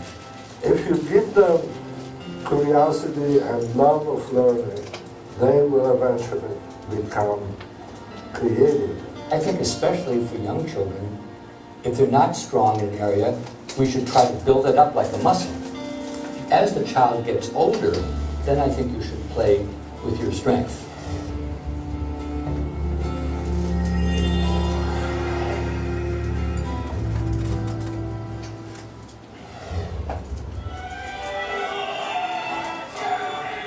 가르쳐주지 않았는데도 음악만 나오면 손말에 박자를 맞추는 철이. 그러나 철이가 못하는 게 하나 있죠. 묻는 어떤 의도를 정확하게 파악하는 게 다른 애들보다 좀 떨어지는 것 같고. 축구 실력이 예사롭지 않은 민재. 씩씩한 민재에게도 아킬레스건은 있습니다. 산만하고 어수선해요. 많이 산만해요. 엄마를 능가하는 요리 솜씨를 자랑하는 예은이. 그런 예은이에게도 약점이 있습니다. 너무 조용해서 친구들에게 먼저 다가가기보다는 친구들이 다가와서 이야기를 하면 조금 대답해주는 정도. 친구가 보이면 자다가도 나갈 정도로 사교적인 성찬이. 착한 성찬이에게도 약한 고리는 있습니다. 자기 자신보다는 그러니까 다른 사람을 배려하는 부분이 너무 큰 나머지 그런 부분에 있어서도 좀 자기 관리가 안 되는 부분이 있는 것 같아요. 이 아이들이 잘하는 것과 못하는 것 사이에는 어떤 연관이 있는 걸까요? 못하는 것은 영원히 못하는 상태로 남을 수밖에 없는 걸까요? If they have at least one class each day that they love to go to, then that's a place to start. We're going to count to 8 while we do it, okay? 1, 2, ready, go. Musical thing, I'm there. I try to have music in all my classes. I try to, like, I think about what music does and math, and you have to count the notes and. The way that they know the best is by what they enjoy doing. Because typically what you enjoy is something that you're strong in and that you do well in. Going into a school building where the kids are learning and you can see what they're learning, but you can also see that they love it. Isn't that what we all wanted when we went to school? 교사, 학생, 학부모 모두 만족한다는 건데 물론 이들은 우리와는 조금은 다른 교육을 선택한 사람들입니다. 우리는 이 아이들에게 6개월 동안 그들이 권하는 방식의 교육을 해보기로 했습니다. 그들이 말하는 교육의 원리는 사실 간단합니다. 잘하는 부분을 이용해 잘 못하는 부분을 자극하고 보완해 주라는 것. 물론 말처럼 쉽지는 않겠죠. 어떻든 트레이닝은 시작됐고 우리는 이제 이 아이들과 6개월을 함께하게 됩니다. 잠시 다른 이야기를 좀 해보죠. 이건 당신의 이야기이거나 혹은 당신 아이의 미래에 관한 이야기일 수도 있습니다. 이들을 만나기 전 우리는 직업과 적성에 대하여 인터넷 설문조사를 했습니다. 응답자는 약 2,700명. 첫 번째 질문입니다. 결과는 의외였습니다. 자신의 적성과 직업이 맞다고 대답한 사람보다 맞지 않다고 대답한 사람이 더 많습니다. 또한 직업을 바꿔볼 생각을 해본 적이 있다는 사람은 절반이 넘었습니다.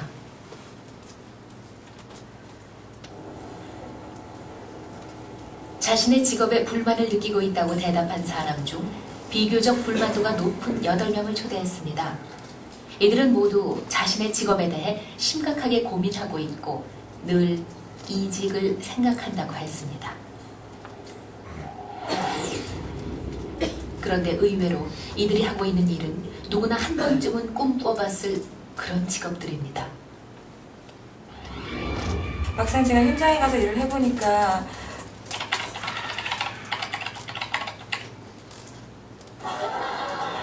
굉장히 높은 대인관계 능력을 많이 요구합니다.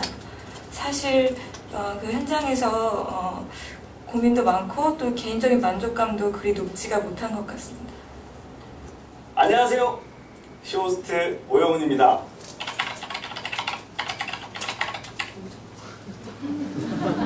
지금 쇼호스트 양성 학원이 있습니다. 그 양성 학원에서 지금 몇 개월을 수료를 했고요. 자연과학을 공부하는 것이 상당히 저의 적성에 꼭 맞는 일은 아니었기 때문에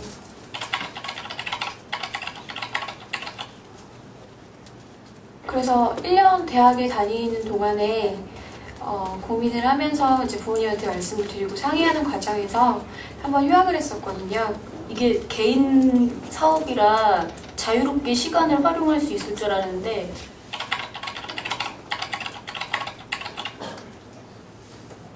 오히려 회사 다닐 때보다 그게 더 시간을 많이 소비도 하고 몸도 너무 안 좋아지는 거예요, 점점. 교사, 연구원, 개인 사업가, 그리고 예비 의사. 누구나 쉽게 가질 수 없는, 아니 오히려 부러워할 직종임에 분명합니다. 그럼에도 이들은 왜 이렇게 자신의 직업에 만족하지 못하는 걸까요? 이들을 대상으로 다중지능 테스트라는 것을 해보았습니다. 다중지능, 아직은 좀 낯선 말이죠. 일종의 지능 테스트라고 생각하시면 됩니다. 자신은 미처 인지하지 못했다 해도 그가 가진 성향을 통해 그의 강점과 약점을 분류해주는 겁니다. 직업이 불만인 이들의 결과를 한번 볼까요?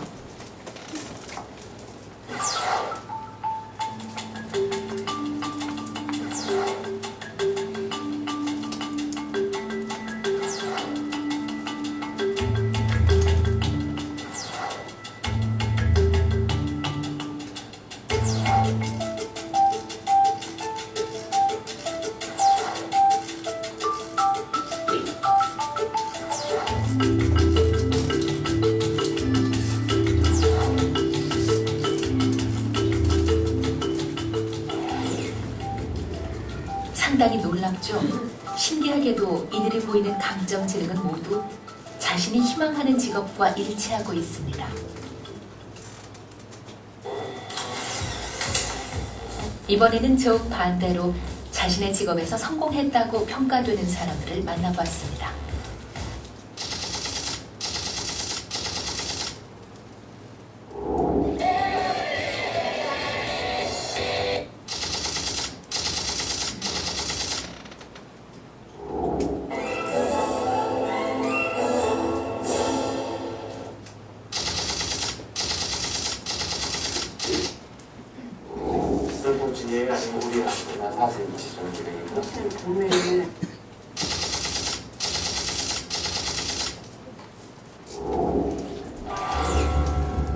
모두 자신의 분야에서 뛰어난 성과를 보이고 있는 이들입니다. 이들의 성공과 지능 사이에는 어떤 관련이 있을까요? 이들도 똑같은 방식으로 다중지능 테스트를 해보았습니다.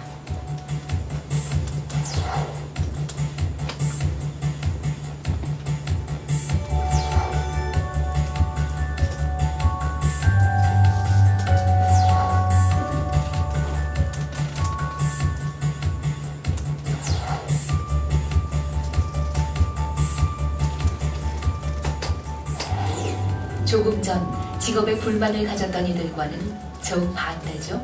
모두 자신의 강점, 지능과 직업이 일치하고 있습니다. 사람은 태어날 때 다른 사람하고 다 달라요. 마찬가지로 그 사람 속에 감춰져 있는 소질과 적성 능력도 그 사람 고유한 그림이 있어요. 프로파일이. 재미있는 것은 자신의 분야에서 성공했다고 평가되는 이들 역시 잘 못하는 부분이 하나씩은 있다는 점입니다. 어렸을 때부터 좀 순서 외우는 게 좀 머리가 좀 둔하고요. 이제 이름을 갖다 정확하게 기억을 못하기 때문에 그저 성 정도만 딱 알아두는 걸 목표로 하거든요. 산수를 제가 막 80점 이상 받으면 정말 그 특별한 경우였어요. 그 정도는 못했었고. 약도를 보고 찾을 때는 1시간 이상 헤맨 적도 있고요. 그러니까 건물을 하나를 놓고 계속 도는 거예요. 길을 못 찾아서. 성공한 사람들도 예외는 아니었습니다. 한 가지는 잘하지만 한 가지는 못한다. 조건이 같죠? 이 아이들도 못하는 게 있는 대신 잘하는 부분도 분명히 있으니까요. 많이 어렵게 했단 말이죠. 그렇다면 여러분, 지능이라는 게 어떻다는 건지 아시겠죠? 그렇다면 노래방에다 집 한 채 값 물론 세상의 모든 아이들이 성공할 수는 없습니다. 그러나 자신의 강점과 약점을 제대로 알고 거기에 적절하게 대응해 간다면 삶은 달라질 수 있겠죠. 트레이닝이 준비되는 사이 우리는 잠시 다중지능의 세계 속으로 들어가 보도록 하지요.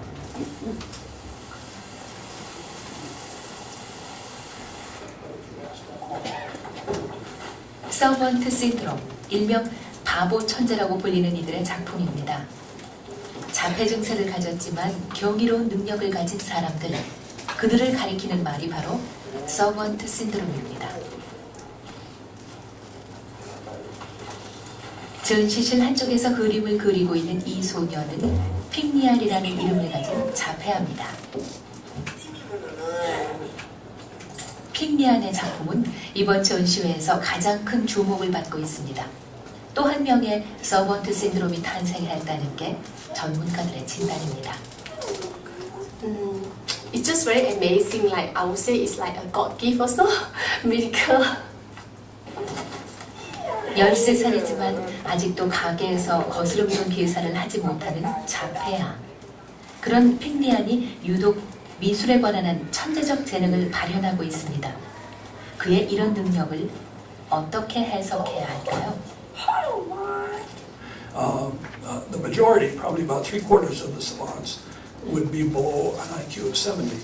But there are some that are off the charts within their particular area of expertise. If you depend on IQ very much to define savant syndrome, there's not going to be very much of a correlation there at all.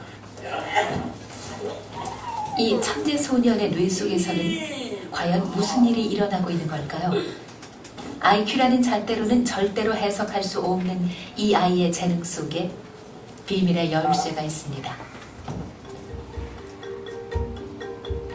우리는 일반적으로 지능을 말할 때 IQ로 표현합니다.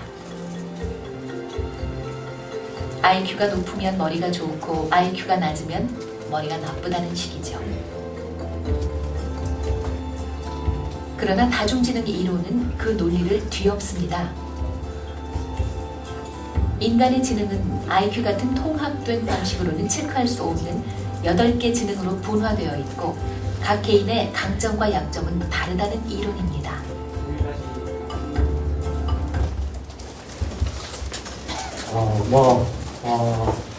주무신 건 아니죠. 근데 우리 서번트 신드롬 얘기도 나옵니다만은, 자폐아라고 하더라도 강점이 있습니다. 그러니까는, 하나님께서 분명히 그 아이에게, 모든 아이에게 우리가 100% 가능성을 주셨다는 게 그냥 말씀드리는 게 아니고, 모든 아이에게 어떤 강점이 있습니다. 물론 약점이 있죠. 모든 아이에게 약점이 있습니다. 그렇다고 한다면, 우리가 우리의 자녀들의 강점을 보고 그 재능에 주목하면서 그것을 이렇게 개발시켜 줄 뿐 아니라 그것을 통해서 약한 부분까지 강화시킬 수 있는 그런 이 재능의 원리입니다. 그래서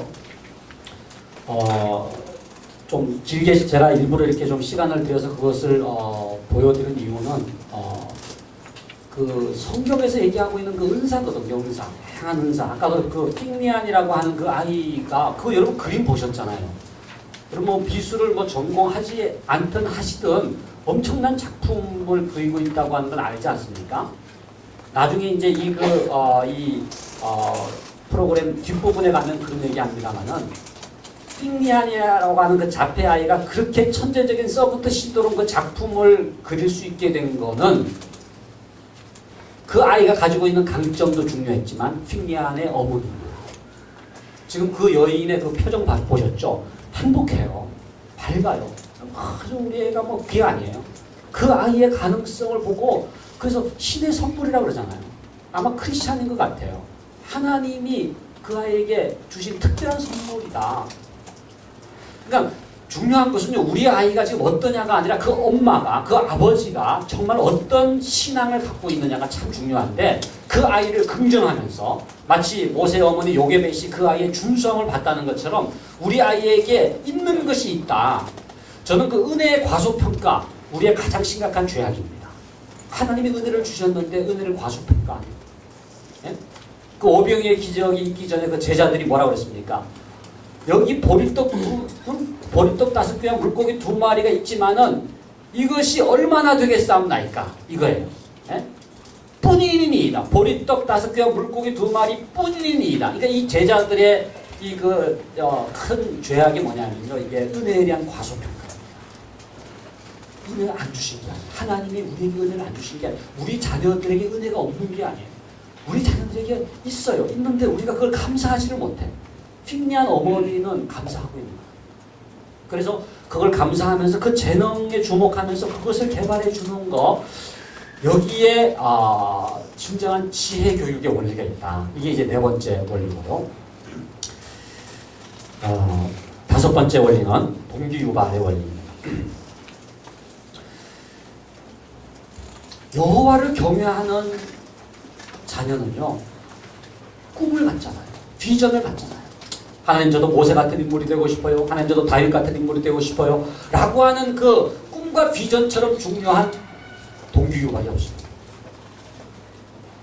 여러분 교육에서 가장 중요한 게 모티베이션이거든요. 그러니까 왜 공부하는지 이유를 알고 공부하고 싶은 어떤 그 동기가 유발되는 게 제일 중요한데 하나님을 경외하는 아이들이 갖는 이 비전, 그러니까 정말 우리 아이들 가장 중요한 게 저는 이한교회 교회학교에서도 가장 중요한 게 꿈을 심어주는 거예요. 아이들에게 비전을 주는 거예요. 비전 트립 하신다고 그랬죠. 너무너무 중요한 거예요. 네? 그러니까 비전 트립을 하고 비전을 갖게 되는 게 왜 중요하냐? 방향이 생겨요. 그 아이가 삶의 방향이 생겨요. 왜 살아야 되는지 이유를 알아요. 목적을 알아요. 목적이 이끄는 공부를 할 수가 있게 되는 거예요.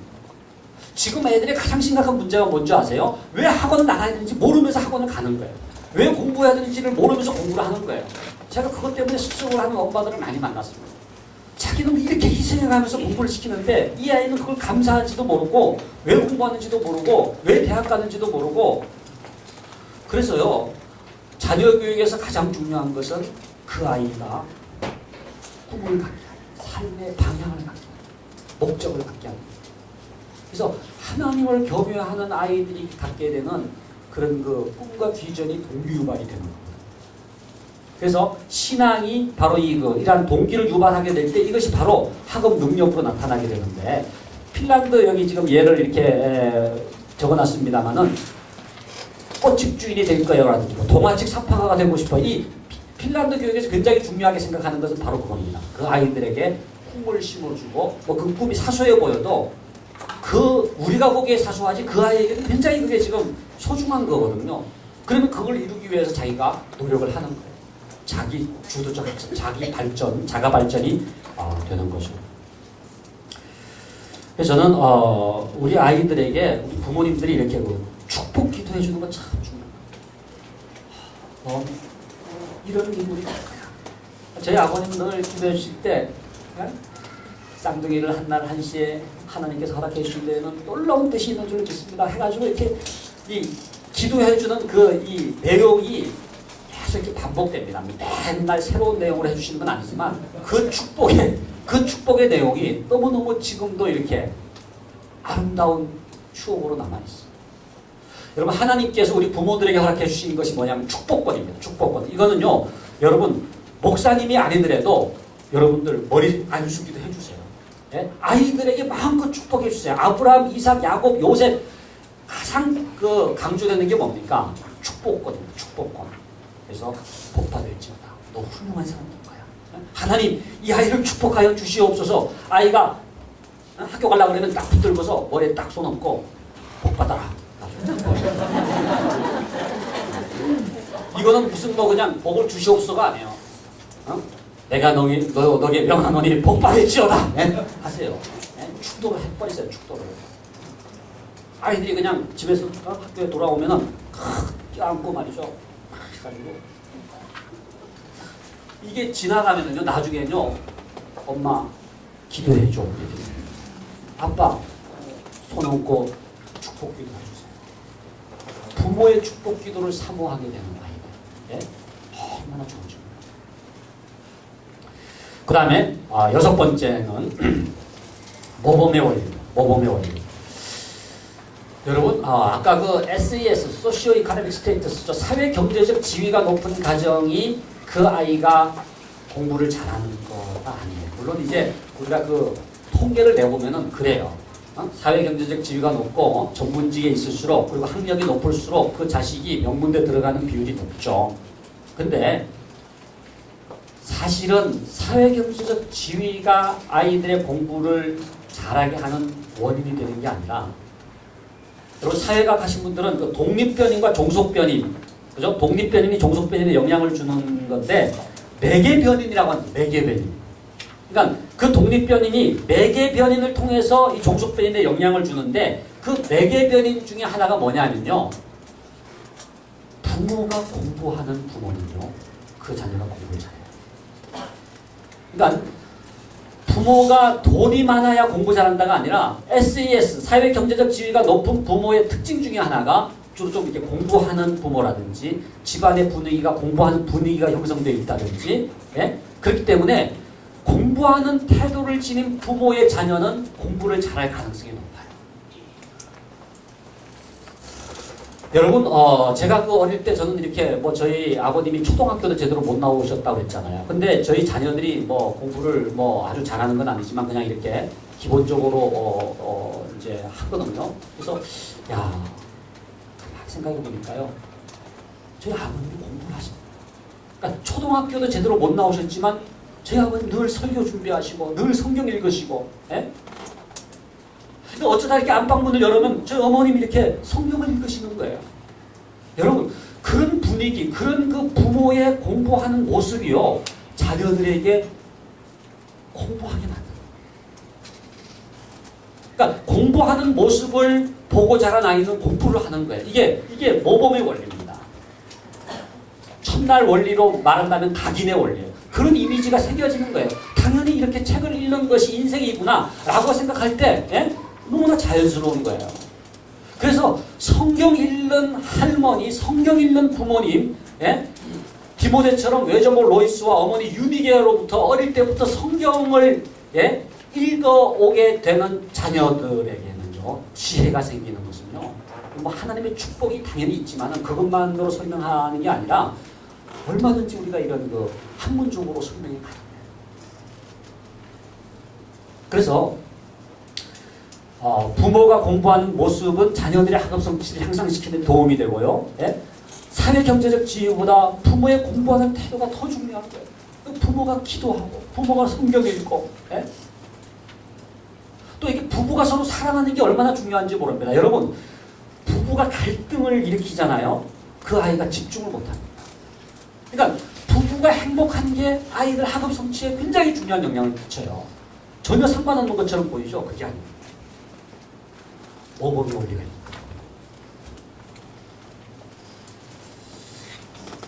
그 다음 넘겨주시면은요, 이제 마지막으로 기다림의 원리. 기다림의 원리. 저는 이 원리가 참 중요하다는 생각입니다. 여러분, 우리가 너무 조급한 것 같아요. 지금 그냥 바로 추수하려고.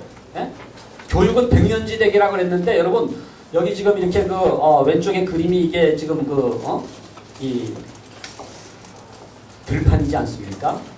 논인데, 농부는 어떻게 해야 됩니까? 곡식을 익을 때까지 기다려야 되죠. 근데 그냥 씨를 뿌리고 막 그냥 땅을 파면 얼마나 자랐는지 해가지고 또 땡겨 해가지고 그냥 커 해가지고 그냥 해가지고 또 그냥 비벼가지고 이렇게 마르면 또 키가 크게 해가지고 여러분 그렇게 조급해하지 마시고 심었으면 그냥 기다려야 돼요. 기다릴 수 있기 위해서 가장 필요한 게 뭐겠습니까? 믿음입니다. 자녀를 믿어야 돼요. 여러분 자녀를 믿어주세요. 아유 목사님 지금 우리 애를 몰라서 그렇습니다. 근데 여러분 자녀를 믿으면요 그 아이가 부모님을 믿어요. 그러니까 여러분들이 먼저 신뢰를 좀 해주세요. 그냥 불신해가지고 그냥 이렇게 미행해 이래가지고 걔가 진짜 학원 가는지 안 가는지 미행해. 학교를 믿어주세요. 학교. 제일 중요한 건 뭡니까? 하나님을 믿으세요. 우리 자녀를 하나님께서 길러주실 것에 대해서 믿으세요. 하나님께서 우리 아이를 하나님이 책임져 주실 것이다라고 하는 것을 믿으세요. 그리고 기다리세요. 때가 되면 하나님께서 이루시는데 이사야서 60장에도 나옵니다만은 때가 이름에 하나님께서 속히 이루어주신다. 속히 이루어주신다. 그래서 여러분 정말로 우리가 정말로 이 자녀 교육에서도 하나님을 믿는가? 하나님께서 우리의 자녀를 양육해 주실 것이라고 하는 것을 믿고 사실은 하나님의 자녀거든요. 나보다 그 아이를 더 사랑해 주시는 분이 누굽니까? 하나님. 그렇기 때문에 이 기다림의 원리가 의미하는 게 뭡니까? 기도입니다. 기도. 우리가 하는 것은 기도입니다. 그래서 하나님께서 이 아이를 변화시켜 주시고 이 아이를 지혜롭게 해주시고 이 아이를 책임져 주실 것에 대해서 하나님을 의탁하고 선한 일을 시작하신 이가 그리스도 예수의 날까지 이루실 줄 내가 확신하노라. 믿음으로 나아갑니다. 그래서 이 7가지 원리를 한번 좀 복습을 한번 해보겠습니다. 첫 번째 원리가 뭐죠? 기독교적 학습의 원리. 첫 번째 원리가 경청의 원리. 두 번째가 성품의 원리. 세 번째가 집중의 원리. 네 번째가 재능의 원리. 재능의 원리 좀 길게 했습니다. 그죠? 근데 다중지능 이론. 근데 그걸 은사하고 연결해서 그 아이의 어떤 그 재능, 강점. 그죠? 그것을 이렇게 발휘하게 하는 거. 그 다음에 5번째는 동기 유발의 원리. 6번째 모범의 원리. 7번째 기다림의 원리. 여러분 이게 지혜로운 자녀를 키우는 겁니다. 제가 오늘 드린 말씀은 뭐 신앙생활 그냥 잘하게 하라 이게 아니고요. 어떻게 신앙의 지혜라고 하는 것이 어떻게 여호와를 경외하는 것이 정말로 그 아이를 지혜롭게 하는지에 대해서 이게 연결이 되어 있다고 하는 것, 이게 제일 중요한 요지입니다. 그렇기 때문에 먼저 그의 나라와 그의 일을 구하라. 그리하면 이 모든 것을 너희에게 더해 주시리라. 그러니까 하나님께 우선순위를 두는 자를 결코 하나님께서 외면하지 않습니다. 하나님은 단지성주의자가 아니라고 그러죠. 그렇기 때문에 여호와를 경외하는 것이 지식의 근본이라고 하는 그 말씀 속에 담겨져 있는 7가지 원리, 이거를 붙드시고 여러분들의 자녀들을 양육하실 때 우리 이한교회 선생님들의 모든 자녀들이 다 지혜로운 자녀로 하나님께 영광 돌릴 수 있기를 주님의 이름으로 간절히 축원합니다.